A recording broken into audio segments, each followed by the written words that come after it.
Hey, yo, Pro Wrestling Podcast listeners, help us out and click subscribe to show your support. And while you're at it, if you're sick and tired of spending $60 to $100 for the latest and greatest wrestling video games, stop immediately and go to Wrestler Unstoppable, available exclusively through Facebook. Create your wrestlers, sign contracts, get involved in storylines, headline pay-per-views, even build your own corporation, all included in Wrestler Unstoppable, available now to all Facebook users, totally free. If you want to become a member of the Pro Wrestling Podcast family and you want your name in the shoutouts, like our good buddies Harold in St. Louis and Mike in Hatfield, then make sure you check out patreon.com/ProWrestlingPodcast and sign up today. Don't forget, we have our loyalty rewards program. Any $15 a month contributor is guaranteed to co-host an episode of our live shows with me, or our $7.50 per month contributors get their name into a drawing to also co-host an episode of one of our live shows. Hello, everybody, and welcome to this live episode of the Pro Wrestling Podcast. We are here to run down the final card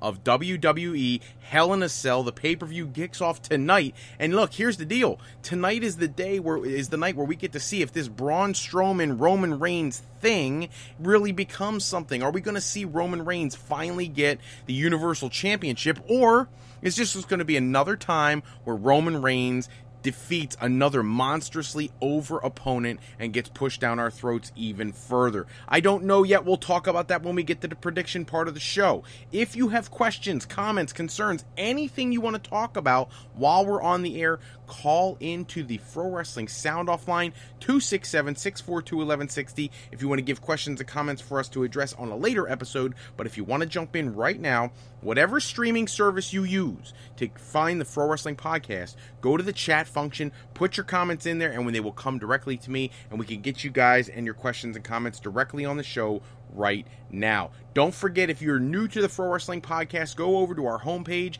at ProWrestling.com so you can preview all the topics coming to the Pro Wrestling Podcast every single week. It's a great way to come up with some of the questions, the comments, the concerns, whatever it is that you want to talk about on the show. And make sure, if you do that you include your contact name.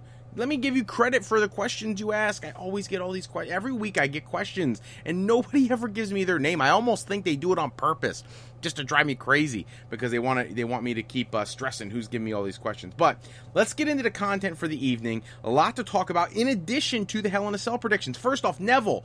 Neville has not appeared anywhere yet. He's a free agent. It's been made very clear that he does not have a 90-day no-compete clause with WWE, so there is no reason Neville hasn't been booked anywhere. However, when he's been asked on Twitter as of only this week, he's been making it very clear that he will be taking bookings very soon. The way he phrased it, he was like, I'll be able to do that soon, or something of that nature, makes it sound like he did have a no-compete clause, but that is something that WWE has vehemently denied. So it kind of creates like a confusing setting right there, because we don't know what to think. Why would Neville not want to appear if he's able to appear, unless he's building to something huge? I would love to see Neville debut at one of two events. Now, one of the events has already started. We're going to talk about that briefly in a second. The other one is not for a little while, and that's the one I'll talk about first. That's the Chris Jericho cruise. I would love to see Jericho bring Neville in as a surprise appearance at the Jericho cruise, because, look, he's not signed anywhere. Chris Jericho, whether anybody wants to admit it or not, is kind of like, given WWE the negative rub this year with all his appearances for New Japan, showing up at All In, making it very clear that he is not locked into anybody, means that Chris Jericho feels he can do whatever he wants to do to best promote whatever his interests are. And right now his interest is the cruise. So why not use the cruise to be a vessel of sorts to reintroduce Neville to the crowd? Now, I don't know if he'll go back to using the name Pac that he used beforehand, back when he was in New Japan and things of that nature, but whatever you want to call him, he's now universally recognized as the star Neville. So any show he shows up on is going to be a huge success. Hopefully, we get the opportunity to see Neville sooner than later. Chris Jericho, speaking of, his next opponent, New Japan Pro Wrestling, has been not confirmed, but all but confirmed that he will be facing from Los Ingobernables de Japón, Evil. Now that he's finished his program with Naito, at least for now, I thoroughly expect Naito to be the man who faces him at Wrestle Kingdom and probably regains the IWGP Intercontinental Championship there. But in the interim. There's always got to be somebody who challenges the champions and makes the in-between shows, between the Wrestle Kingdoms, between the Honor Rising, and between the G1 Climax and all these other hot spots. There has to be filler opponents for these different champions, and they run things very differently than WWE. WWE, it's like the champion loses, he gets a rematch, then they have a rubber match, and whoever you want to stay champion keeps the belt. It's not like that in New Japan Pro Wrestling. In New Japan Pro Wrestling, you have a situation where you have, your match with the champion. Whoever wins, they go on to a new competitor. It's not like they have a 10-12 match series to figure out who the better man is. And that's not to say there aren't plenty of matches with some of the top stars of New Japan. You can look all over the internet and find Kazuchika Okada versus Hiroshi Tanahashi, or Tanahashi versus Shinsuke Nakamura, or Nakamura versus Okada. But they didn't do them all at the same time. There's a different storyline that leads into each time they appear and face each other, and that's what's different about what goes on with New Japan Pro Wrestling as opposed to what you see in WWE television. So hopefully Chris Jericho's next opponent, Evil, obviously will probably not take the IWGP and Intercontinental Championship unless New Japan's trying to throw a curveball and create some kind of dissension between Evil and Tetsuya Naito, but I don't see that being the case. Otherwise, Chris Jericho should face him probably in the October-November time slot, and by the end of the year, we'll see Jericho more than likely set up with a program against Tetsuya Naito, where Naito will regain the Intercontinental Championship. This week in the news, everybody talked about Ric Flair's, I don't know, some people said he got married, other people said it was a ceremony to honor his commitment. I don't know what you want to call it. Whatever it was like The Undertaker and Michael Hayes and all these wrestlers were there, and there was a whole walking her down the aisle, and she was in a beautiful white dress and all those things. One way or another, I'm going to call that a marriage. I'm going to call that a wedding. Ric Flair getting married for the 5th time or something of that nature because he's been such a great husband in the past. Now, in this situation, he has been with this young lady. I say young lady, but whatever. He's been with her for quite a while now, and I guess, congratulations, Ric Flair. I actually sent him a message on Facebook, which he did not return. I'm a little offended. Not really. I expect him to be busy, but it's great to see him happy at this stage of his life and his career, and after everything he's been through and all the craziness and the hell-raising he did when he was younger, it's nice to see him settle down and start to get back to some kind of normalcy that most people go through. He actually spoke recently about how much he enjoys his position right now. Yes, he misses the business, but he would love to be able to support Charlotte more, but he's fine with living vicariously through her. So it's a beautiful thing, but congratulations go out to Ric Flair, which is a beautiful, beautiful thing. The other place, by the way, that I was mentioning that I would love to see Neville show up earlier was I would like to see him show up at the Battle of Los Angeles with Pro Wrestling Guerrilla. I think he would be a great addition to that show. Now, that show is already through Night 2. Night 1 and Night 2, for those who have no idea what I'm talking about, Pro Wrestling Guerrilla, PWG, is a fantastic promotion that offers an opportunity to see a very unique tournament. They always crown a Battle of Los Angeles champion every year. Ricochet has won the tournament twice. So it's really a who's who of really incredible independent wrestling stars, and it'd be nice if you have never seen the Pro Wrestling Guerrilla Battle for Los Angeles tournament, get out there and check that out if you're in that area. If not, look for these matches once they become available on some kind of streaming service, because PWG, much like Ring of Honor, much like AAW and some of the other bigger indie promotions, MLW, they give a very unique presentation. But this concept, the Battle for Los Angeles, is a concept that they have cultivated over several years, many, many years, and it has a lot of reputation on the independent wrestling scene. So check that out if you get the opportunity.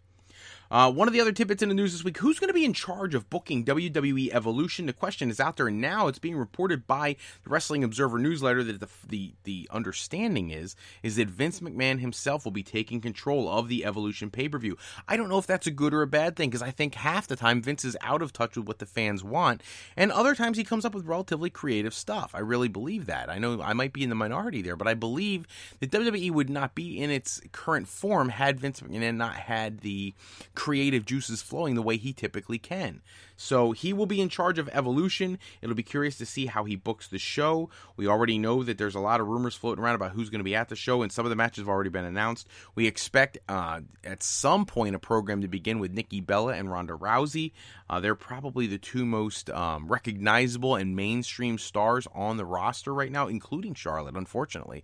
But I expect that match to take place. I don't see Ronda losing already to Nikki Bella, but a win over Nikki Bella could be huge. So maybe that'll help Ronda Rousey stop with all the jitters and appearing like the young wrestler that she is, and maybe help her with someone in the ring who can really carry her through a great match.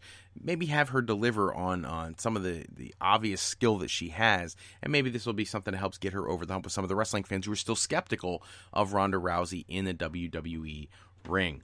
The next topic of conversation, WWE has been in like this talent acquisition mode for quite a while now, and they are still looking at new talents, and they're looking at the indie scene, and who better than Walter? If you don't know who Walter is, you need to check out, again, like the Pro Wrestling Guerrillas and things like that.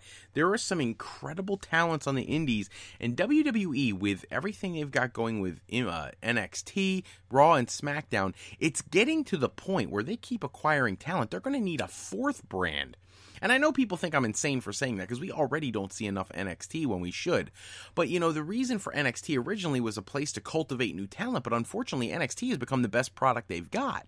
So now that's touring all over the country. Well, who's back at the Performance Center when they go on tour? And the reality is you keep bringing in these independent talents and giving them contracts and locking them down.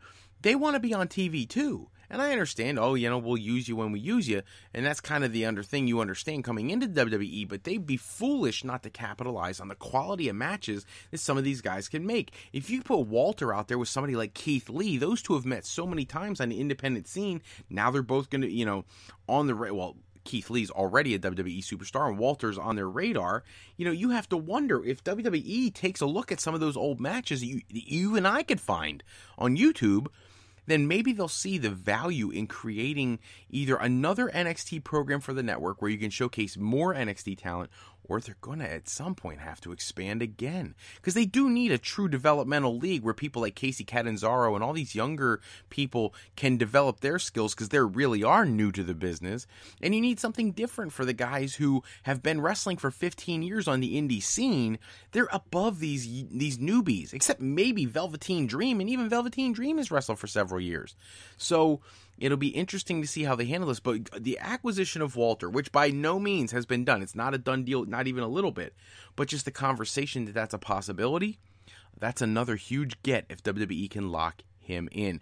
Two people it sounds like they may not be able to lock in, at least right now, Pentagon Dark, or Pentagon Jr. if you'd like, and Rey Fenix, who have to wait till the end of the airing of Season 4 of Lucha Underground. That's when their contracts expire.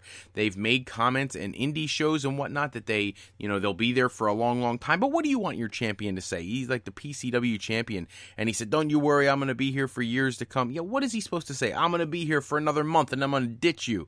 No, he's not going to admit that. When he gets the opportunity to go to WWE, and if they're serious about making an offer for him, he'll go, because the money will be worth it. The exposure will be worth it. Even if you went to WWE for a year and then left, that experience is worth it, because then you instantly get to attract more and more money on the independent scene. See, people keep acting like, oh yeah, you can go to the indie scene and make a great living, and you can. But someone like Cody Rhodes is why someone like Walter or anybody else for that matter, Pentagon, Phoenix, should want to go to WWE, is because Cody Rhodes, if he went into the indie scene from the beginning, he'd be making the same kind of money that people like Silas Young are making and people of that nature, which is not a bad living. They make good money. You could look up a lot of articles published about what kind of money some of these people make. And even the Young Bucks. The Young Bucks are really well put together. They've got great financial minds. But Cody Rhodes comes out of WWE and walks out and he's already commanding $5,000, $6,000, $7,000 per appearance. Well, that prices you out of a lot of small indie shows, but that's something you can do when you've got the WWE moniker being in your history. Heck, I went to an indie show August 25th. I went to an indie show for the Worldwide Wrestling Alliance, and it was advertised that they had a former WWE superstar. It turned out it was a guy who was a jobber for WWE's version of ECW back in 2005, and that was what they called a former WWE superstar. But at the end of the day, he got paid because he had been in WWE and in the developmental system, and he had been to NXT, and he was really pretty much a nobody. But he had that WWE name, and that padded the paycheck. And that's the kind of thing that people like Rey Fenix, Pentagon Jr., and other indie stars need to think about if they make that venture over to WWE. You're right, they probably won't use you correctly. Kenny Omega, they probably won't use correctly. But when he's done there, he makes even more elsewhere. You don't have to stay the rest of your career. There's already discussion whether Shinsuke Nakamura stays after this contract or not. I think WWE should lock him up, but I don't know that he will. And the reality is if he doesn't stay, New Japan will overpay for him, because that's what the exposure of WWE does to a wrestler's marketability. One of the questions that was brought up this week pertaining to Kurt Angle was whether or not there's heat between Kurt Angle and WWE, because he posted some messages on Twitter referencing Stephanie McMahon, Triple H being the people who, gave him his first opportunity and also took away his livelihood or something of that nature, implying that he's done with WWE and not knowing when his quote-unquote vacation is over, implying that he's no longer with the company or something of that nature. I can assure you, as does Dave Meltzer, the Wrestling Observer newsletter, this is all kayfabe. It's part of the storyline. Kurt Angle has to make it look like he's annoyed that he's sitting on the sidelines. The truth is, he is training for an in-ring return, probably against Constable Corbin, and more than likely at Survivor Series with Team Angle versus Team Corbin. That would not surprise me even a little bit. I don't know who would be on the teams, but I suspect it may be Kurt Angle and The Shield against Constable Corbin, Braun Strowman, and Dolph Ziggler and Drew McIntyre. So we'll have to wait and see. That's just my early thoughts on the situation, but a lot of stuff can happen between now and then, but definitely no heat between Kurt Angle and WWE, at least at this point in time. Rey Mysterio clarified this week his status with WWE. He is not signed. It is not a guarantee he's going to sign. He's ready to go whenever they call him, but they have to hammer out details and sign a contract, which has not happened, and he is going to continue to take independent dates and make his own schedule for it until they change their mind and bring him in. And I can respect that, and quite honestly, I don't know what WWE's dragging their heels on. When he showed up at the Royal Rumble, he got one of the biggest pops of the night, and he performed like he was 20 years younger.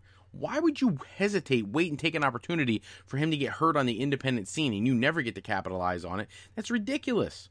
Somebody you should be bringing in, somebody else they should be bringing in who does have heat with the company is Batista, who now has heat with WWE. They have SmackDown's 1000th episode coming, and he has not even been contacted to make an appearance. What a huge member of SmackDown he was, and they're in his hometown. Why would you not bring Batista in for your SmackDown 1000th episode when you're in his hometown? And if you wanted to, it would be a perfect opportunity to set something up. Just lay the seeds of something for WrestleMania further down the road. Lay the seeds with Triple H. Lay the seeds with somebody for something down the road. No, instead, they act like they want nothing to do with him. And I don't get that, because it was not his fault when he came back last time that he was received the way he was. That was Vince McMahon and the creative geniuses in WWE trying to shove him down people's throats instead of the guy they wanted, Daniel Bryan, or even CM Punk. That was the issue. And that's the problem. Like WWE, it's like they're labeling Batista because of their own stupidity. Batista's a draw. They even asked the Young Bucks and Cody if he was ever considered for All In, and they made a joke about putting him in the bear outfit. But the reality is, I don't think he would have said no, because he's made it clear on every opportunity he's had to discuss professional wrestling that he loves the business and he wants to be a part of the business. He wants to be a consistent contributor. They just don't let it happen. And that's a problem, because fans would actually get behind the Batista character if properly marketed. You can't push him as the main event. He's been gone too long. People are tired of part-timers taking the main event. But he could take over a significant mid-card, I want to say mid-card, but a mid-level feud, meaning a feud with Triple H, a feud with Braun Strowman, Roman Reigns. I don't care. Put him in there with somebody that you don't have to have a championship on the line. It's a special attraction, and just let it be. I don't even care if he faces The Rock in one of The Rock's few appearances, though I still think The Rock's going to end up facing Roman Reigns at WrestleMania. That would just be my speculation. That's what I think they should do, and I think that's what they're leaning towards doing. WWE's headed to new territory. They're headed down to Uruguay for a show. Never before been there. All the stars from SmackDown and Raw are rumored to be going to the show, and what I love about this is this continues WWE's international expansion into markets that have not previously had the opportunity to see a WWE live event. And what's beautiful about that is it's breaking down barriers and setting up relationships, places where they really can get their message out. The women's revolution has been huge. If you look at wrestling down in Central and South America, it's very different. It has a different approach. It doesn't look the same. The wrestlers aren't treated the same way. The matches are much more comical, almost to a comic book style wrestling. Now, don't get me wrong. There are some great stuff. AAA and CMLL and places like that put on some great shows with some amazing physicality. But a lot of other companies are very more laid back, cartoonish, and not as serious. And WWE going in there, and that says a lot for me to say about WWE not being cartoonish, but WWE going in there and bringing a really good quality product to a foreign country is a beautiful thing. It exposes them to something they may want more of, and that helps grow the brand. And even if WWE doesn't go back there, it opens a door to other companies being able to go there, which would be an even better thing. Ring of Honor, I'd love to see Ring of Honor take a South American tour, or, they already do the European thing. Why not branch out, expand, make your brand a global brand? Speaking of global brands, Impact Wrestling, no longer a global brand, their Bound for Glory pay-per-view is completely sold out. This is becoming a trend. Indie wrestling and smaller wrestling companies, mid-level wrestling companies, are gaining momentum, and WWE needs to know that whatever's going on, the All-In thing really did set the tone. I've heard people argue and complain and debate back and forth about how successful All-In was. Here's the reality, whether you like it or not. When you sell 11,200 and whatever tickets to an indie show, and that's what it was, an indie show. It wasn't a Ring of Honor show. It wasn't an Impact Wrestling show. It wasn't a Lucha Underground show. It was an indie show with people from all over the place, and you sell 11,000 plus tickets. That's a success, no matter what the card looks like. But when Impact Wrestling starts selling out, and then Ring of Honor is talking about sellouts, and all these other companies starting to really gain traction, even New Japan having sellouts in the shows that they bring to the United States where the people are less familiar with the New Japan brand, that's awesome. So it's time for these smaller companies to rise up and really start taking a bigger share in the market. Look, I don't think we'll ever go back to the territorial days, and I don't expect anybody to ever become a WCW/NWA style challenger to WWE, but I do think they could be a much bigger presence than what they currently are. So we'll have to keep our eyes on those types of things. One of the stories that broke earlier this week, and I didn't get around to it till now, and I apologize, is whether or not the Evolution card was accidentally leaked online. And I hope to God it wasn't. I mean, there was a lot of the stuff on there was exactly what we've already predicted. The Nikki Bella versus Ronda Rousey, the Charlotte versus Becky Lynch, all those kinds of things. But they had Ivory in a match, which I thought would have been much better for somebody else. They exposed Ember Moon and Asuka as a match, and just a whole bunch of others. You didn't see people like you didn't see Alundra Blaze on the card at all, who, by the way, she was on Twitter saying that she would be more than happy to appear in a wrestling capacity at the Evolution pay-per-view, but she wasn't included on the sheet. They did talk about Glow, the women of Glow appearing at Evolution, which I find fascinatingly strange, but hey, if they do it, more power to them. Bringing any eyes to an indie product is a beautiful thing. But definitely strange to see that much of the card leaked. I still want to see, Karma show up and get involved in the Ember Moon situation or against Nia Jax or something of that nature. But yeah, there was a whole match card leaked online this week, and it's a little awkward for a few minutes when you look at it because you're like, man, like there's some really cool stuff on there. Women's Tag Team Championship being decided, Beth Phoenix and Kelly Kelly returning to the ring. I saw Michelle McCool nowhere on the list, so I don't know what that would be all about because they already said that she'd be there.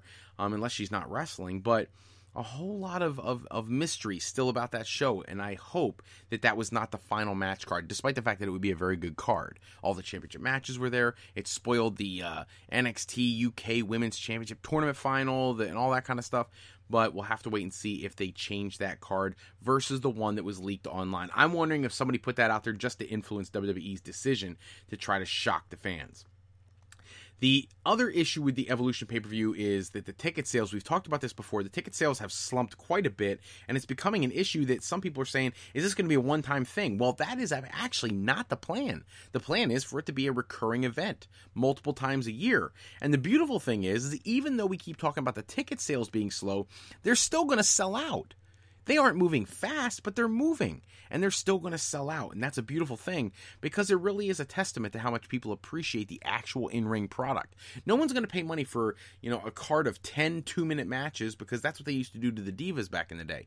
There's going to be some substantial wrestling matches on the card, and people are beginning to appreciate that. And we're not talking about Glow and, Women of Wrestling and POWW POW that was out back in the 80s, and Shimmer is actually pretty solid shine in those places. But many female wrestling promotions, the matches are significantly shorter. They don't get a chance to really tell a story. That should not be this show, at least as long as Vince McMahon doesn't screw it up. It should be a solid show, so hopefully this will be a multiple time situation, which is what the plan apparently is currently. Some people were reacting to the main roster stars of WWE appearing on NXT programming, asking why would they do this to a character, because if they lose on NXT to somebody and then they come back to the main roster, it sends the wrong message. It sends the message that NXT is better than main roster talent. Maybe. But the truth is, we saw Tyler Breeze and we saw Luke Harper both appear at NXT. They both appeared and lost their matches. But when you have nothing else for them to do in the main roster, why are you just going to sit there and pay them a paycheck? Heck, that's the reason why Leo Rush showed up on Raw this week. You're paying the kid good money, and he shows up for one show a week on 205 Live. No, put him out there. I don't really love the pairing with Bobby Lashley, but at least he's getting some exposure. And you're getting some return on your investment. You're putting money into the kid. You might as well use him. And eventually they're hoping to move him into a more permanent role on the main roster, but we'll have to see. But at least in the interim, I think that the main roster stars who don't have anything of substance, heck, I wouldn't even be opposed to, Zack Ryder and Mojo Rawley and all those kinds of guys going back to NXT every now and again, just so they stay crisp and they get something fresh to do. Wrestling on the main event, wrestling the same guy every single week is getting a bit boring. I'm just saying, it's a little stressful, but the NXT appearances give them something to do of substance. A lot of speculation this week on Shawn Michaels' return being in Saudi Arabia. A lot of people talking about whether or not he's going to wrestle a singles match, tag team match. If he wrestles a singles or a tag, who's he going to go against? Well, now the rumor is Shawn Michaels, it will be a tag team match, one time only, Saudi Arabia, teaming with Triple H to take on The Undertaker and Kane. I don't love the idea, but I don't hate the idea either, because as a Shawn Michaels diehard fan, I want to see the guy in the ring no matter what it is, even though I have to be honest, the new documentary coming out for Shawn Michaels makes him look really old, probably because he is really old, but I still want to see the guy in the ring. I don't care if he can do the kick-ups anymore. I don't care if he, can hit the flying elbow anymore. I don't care. I just want to see the guy wrestle. I wouldn't care if all he did was throw punches the whole time he's in the ring.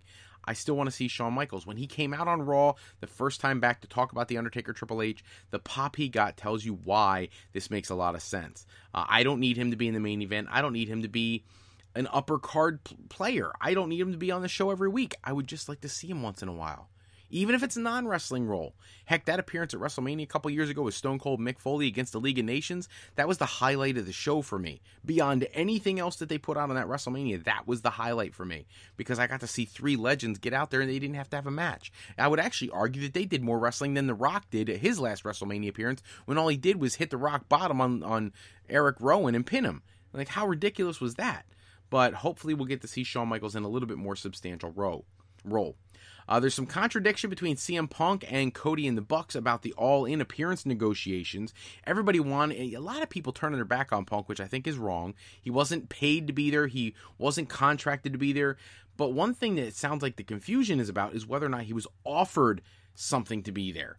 Because according to Cody and the Bucks, they made a full offer to CM Punk. And according to CM Punk, they never made any kind of offer to him. And obviously somebody's got their messages crossed. If they didn't have, my understanding is that the offer that was made to him was not necessarily a wrestling role, but just to at least be there to give back to the fans who wanted to see him so bad. And now he's saying he got nothing. I don't know if I buy that, but that's what he's saying. That's the story. He's sticking to it. And, hopefully he is going to be appearing at a Comic-Con coming up very shortly. Hopefully he'll get back into that feel, seeing the fans come out to his tables, seeing the people's appreciation for him, and maybe that'll give him the itch to come back and do something somewhere. I don't even care where. New Japan, Ring of Honor, Impact Wrestling, hell, show up on Lucha Underground for all I care. I couldn't care less. Show up somewhere and perform for your fans. They love to see you. He's not training as hard for mixed martial arts right now. I don't care what anybody wants to tell me. His comments made it clear that's not the case. He's got multiple other projects going on, but that doesn't mean you can't make a silly appearance for a wrestling show. However, I'm not going to be upset with him when he doesn't show and he wasn't paid to be there. Everybody else got paid to be there. They didn't give him any money to be there. Why would he show up? I think the fans need to keep that in mind. James Storm is a free agent once again. He had signed with MLW, but after one TV taping appearance, he's already left the company, and this is already fueling some speculation that maybe there's an offer from WWE for him to go in. Maybe this tag team thing with Bobby Roode and Chad Gable is just a time filler till James Storm can get there and reform Beer Money Incorporated, which I am all in favor of. Please change the character for Bobby Roode. He's far too good to be treated like a second-class citizen and a mid-carder. He's much better than that, and that would be fantastic for both of their career opportunities. The only person I feel bad for is Chad Gable, but then again, if Jason Jordan ever finds a way to get medically cleared, maybe we have ourselves a tag team feud built in right there. Conflicting reports pertaining to Mick Foley's role at Hell in a Cell tonight. Look, Foley it's been said by Dave Meltzer on the Wrestling Observer that he does not see Mick Foley taking any bumps tonight, that's absolutely a no-no. And other people are reporting that Mick Foley is absolutely going to take a bump and do something memorable tonight at Hell in a Cell. I do not obviously think they're going to throw him off the cell ever again. He still has lingering issues from the first time he got thrown off the cell. But I do have this sneaking suspicion he'll do something of substance. Braun will probably hit him with something that will be huge. And it'll probably prompt Foley to pull out Mr. Sacco and choke out Braun and then give the win to Roman Reigns or something stupid like that. But I do think he'll have a role at the show. And I got to vent this myself. This is something I put out there. Wasn't in all these other sites. But my issue I have with Impact Wrestling right now, and it's not because I don't like their action. I think they put on great product. I think they put on a great show. My issue is that they tape so far out, and they tape so many episodes over like a 2, 3, 4 day period. And the spoilers get out there. And it makes it so the shows become darn near unwatchable. You know, in the last couple weeks, my favorite match on Impact Wrestling was watching Austin Aries wrestle Falaba this past week. Like, that was funny, and it was athletic, and it was believable, and it was a good time. But I knew who won the match before the match even took place. So it sours me a little. Now, I get it. WWE tape shows every once in a while, too, and the spoilers get out. But look, you got to do something live every now and again. Keep people guessing. And whenever you do a live episode, you got to put something out there special. Can't have one of these live shows. Every once in a while, somebody will do a live show, like the Raw 25th, where they do a live show and then the whole card just underperforms completely. I suspect that's a lot to do with Enzo being a bum that day and getting fired. But, you know, you got to do something that makes the people want to see your show. And right now, I think that the way they're booking things, the matches themselves are fantastic, but all that information getting out early, I already know who's winning all the way through September into October every week. So why tune in? It's like robbing Peter to pay Paul. Yeah, you get all these wrestlers and get their matches out of the way within like a week, and then they get a nice chunk of time off where they can go earn a living in an independent company elsewhere. But gosh almighty, like you're killing your ratings. You're killing your viewership because people don't want to tune in when they already know this. They already know the storylines of who's going to be facing who at Bound for Glory, and the matches leading up to Bound for Glory haven't even happened yet. That's sad. So hopefully Impact Wrestling gets that together. Run a few live shows, man. Seriously. And last but not least, our final topic of the evening is the predictions for WWE Hell in a Cell tonight on pay-per-view. I'll be watching on the network, and it comes on very soon. I'm going to give you my rundown of who I'm picking to win each match, and we'll start with the New Day taking on Rusev Day, SmackDown Tag Team Championship. Here's the problem. New Day just got the championships back, but I cannot describe to you in Swahili words how much I want Rusev Day to win this match. I want Rusev Day to be the SmackDown Tag Team Champions tonight. Absolutely. The problem is they're not going to. New Day is going to retain because that's just what's going to happen. Unfortunately, Rusev Day does not get the respect they deserve. So another day will have to be Rusev Day. Tonight will be the New Day. The WWE SmackDown Women's Championship match, Charlotte Flair versus Becky Lynch. Here's the thing with this one. If you're going to give Becky Lynch a championship run, and right now I don't see anybody on the SmackDown roster, nobody who can come close to taking the championship from Charlotte. I just don't. So if you're going to do it, now's the time. She's hot right now. Everybody's all over her. Everybody wants her to win. Everybody's all behind her, even as a heel. This is when you got to give it to her if you're going to give it to her. The problem is they are so overly confident in Charlotte and Rousey at Mania next year and things like that. I don't know. If you don't do it now, you can't do it later because you need to keep Charlotte very strong heading into Mania season. So I think my official prediction, gosh, I hate this one. I'm going back and forth. Becky Lynch wins the SmackDown Women's Championship tonight.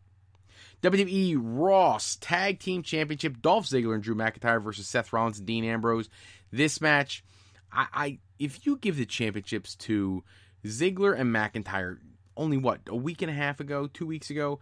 You can't take him off him already. I don't care. No, we already have to deal with transitional champions for the major title, the major singles championship. Please don't do it for the tag team titles. I'm predicting common sense here. Dolph Ziggler, Drew McIntyre retain. If it doesn't happen, I'm going to be thoroughly frustrated.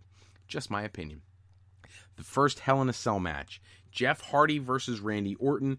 You know, I know Jeff Hardy made it clear when he came back to WWE that doing a Hell in a Cell match, he wanted it to be against The Undertaker, but doing one in general was part of his hopes and dreams for this last run with WWE.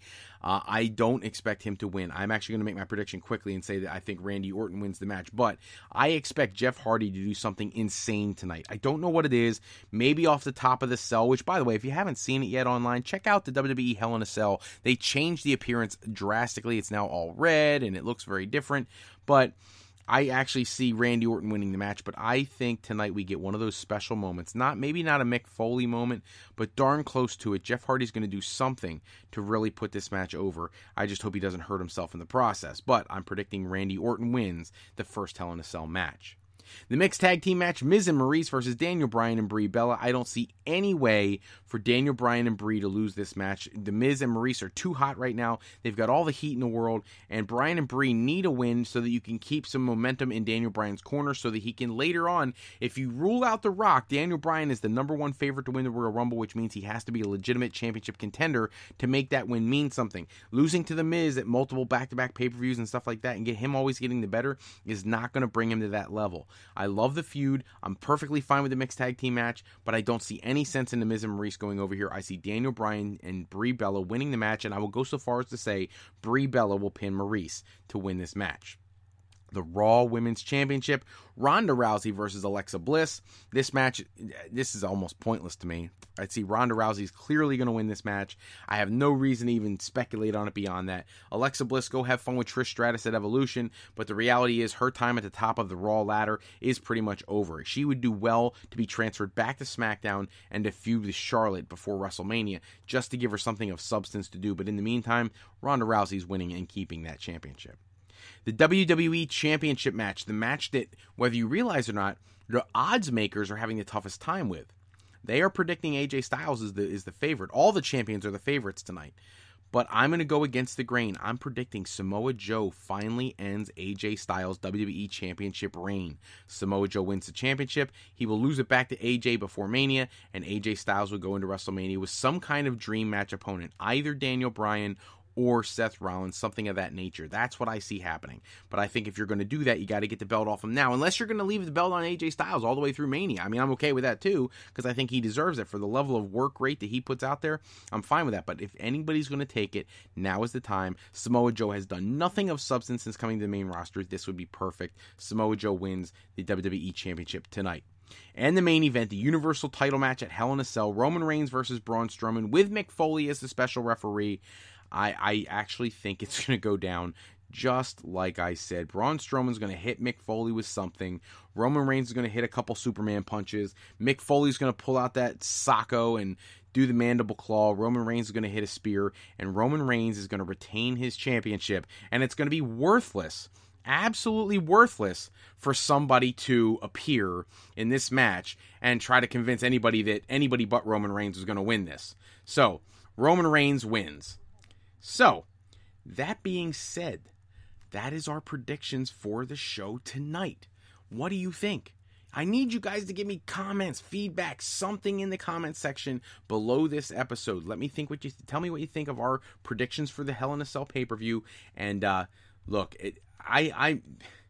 WWE has so many cards that they're dealing with right now. You've got Hell in a Cell, Evolution, the big show in Australia. You've got to worry about Saudi Arabia. There's not enough time to put together deep thinking right now. And this one time I'll actually defend WWE. They don't have time to do long-term booking like they probably should.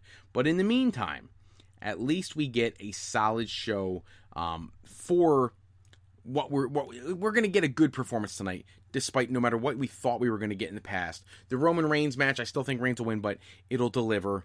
You know, and many of the other matches on the card hopefully will be great in-ring action, even though the winners are pretty well, you could almost see through it. The only match I expect to surprise, like I said, Samoa Joe, but otherwise, even that match, it's going to be a killer match.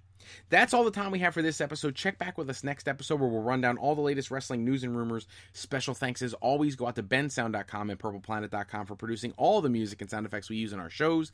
Today's podcast was sponsored in part by Beazle Games. Bringing a new friend to family game night is easy with sketchy people. Showcase your artistic side in this new game from Beazle Games by going to frowrestling.com and clicking the icon in the middle of the screen today to pick up your copy. I was playing it with my kids last weekend. It is an awesome game. Please grab a copy. It is awesome. And alleyrepair.com. Contact Alley Repair today for servicing of all your classic skee-ball, pinball, and arcade game needs. If you're looking for your next career move, you're considering college, university life, or you just need some formal training for your next career decision, go to our other website at frolifeplanning.com for all your higher education needs, as Fro Life educational planning is for today, for tomorrow, and for life with Fro Life. I'm Fred Froelich, better known as Mr. Fro. I want to thank you so much for taking a few moments with us tonight. And if you are looking for more wrestling news and rumors, go to www.tsj101sports.com for their latest articles on the world of professional wrestling, or go to my blog, In Fro's Corner, located at frowrestling.com, and check out my articles. Until next time, everybody, have a great night and enjoy WWE Hell in a Cell. Good night, all.